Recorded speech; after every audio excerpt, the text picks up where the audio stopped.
For earrings, the booby wear pieces of wood stuck through the lobes of the ear, and although this is not a decorative habit, still it is less undecorative than that of certain mainland friends of mine in this region, who wear large and necessary dripping lumps of fat in their ears and in their hair.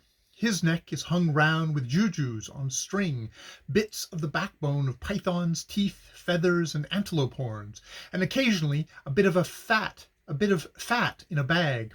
Round his upper arm are bracelets preferably made of ivory got from the mainland, for the celluloid bracelets carefully imported for his benefit he refuses to look at.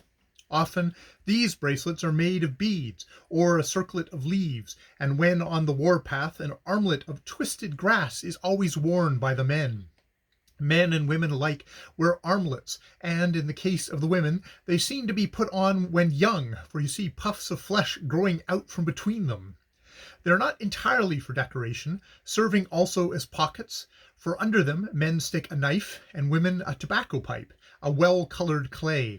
Leglets of similar construction are worn just under the knee on the right leg, while around the body you see belts of chisuba, small pieces cut from Acatonian shells, which form the native currency of the island.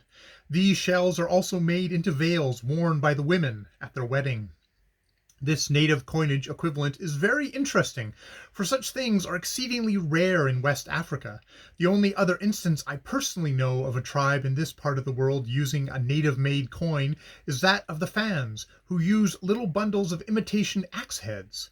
Dr. Oscar Baumann, who knows more than anyone else about these boobies, thinks, I believe, that these bits of Acatonian shells may have been introduced by the runaway Angolan slaves in the old days who used to fly from their Portuguese owners on São Tomé to the Spaniards on Fernando Po. The villages of the booby are in the forests in the interior of the island, and they are fairly wide apart. They are not a sea beach folk, although each village has its beach, which merely means the place which it brings its trade. These beaches usually the dwelling places of the so-called portos, Negroes who act as middlemen between the boobies and the whites. You will often be told that the boobies are singularly bad house builders, indeed that they make no definite houses at all, but only rough shelters of branches. This is, however, a mistake. Shelters of this kind that you come across are merely rough huts put up by the hunters, not true houses. The village is usually fairly well built, and surrounded with a living hedge of stakes. The houses inside this are four-cornered, the walls made of logs of wood stuck in edgewise, and surmounted by a roof of thatch pitched at an extreme stiff angle, and the whole is usually surrounded with a dug-out drain to carry off surface water. These houses, as usual on the west coast, are divisible into two classes, houses of assembly and private living houses. The first are very much larger. The latter are very low and sometimes ridiculously small, but still they are houses and better than those awful Lango grass affairs you get on the Congo. Herr Baumann says that the houses high up on the mountains have double walls, between which there is a free space, an arrangement which may serve to minimize the extreme draughtiness of an ordinary booby house, a very necessary thing in these relatively chilly upper regions. I may remark on my own account that the booby villages do not often lie right on the path, but, like those you have to deal with up the Calabar, some little way off it.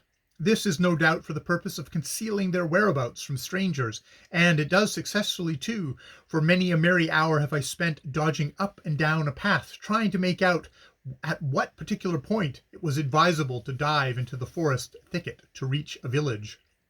But this cultivates habits of observation, and a shorter course of this work makes you recognize which tree is which along miles of a bush path as easily as you would shops in your own street at home. The main interest of the booby's life lies in hunting, for he is more of a sportsman than the majority of the mainlanders. He has not any big game to deal with, unless we except pythons, which attain a great size on the island, and crocodiles. Elephants, though, are plentiful on the adjacent mainland, are quite absent from Fernando Po, as are also hippos and the great anthropoid apes. But of the little gazelles, small monkeys, porcupines, and squirrels, he has a large supply, and in the rivers a very pretty otter, Lutra posus, which, with yellow-brown fur, often quite golden underneath, a creature which is, I believe, identical with the Angola otter. The boobies use in their hunting flintlock guns, but chiefly traps and nets and, I am told, slings. The advantage of these latter methods are, I expect, the same as on the mainland, where a distinguished sportsman once told me, "You go shoot a thing with a gun? Bra well, but you no get him thing for sure. No sah, dem gum make nice. Berry well, you fen hear dem knees and come look at him, and you have to go share what you done kill, or bad man hear him knees, and he come look him, and you no fit to get share. You fit to get kill yourself. Chee, traps are best." I urged that the traps might also be robbed. "No, sah," says he. "Them bam charm, he looked after them traps. He fit to make men go thief, swell up and bust."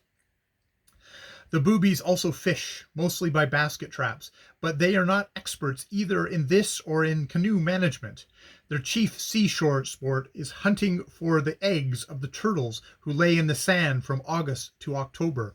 These eggs, about 200 in each nest, are about the size of billiard balls, with a leathery envelope, and are much valued for food, as are also the grubs of certain beetles got from the stems of the palm trees, and the honey of the wild bees which abound here.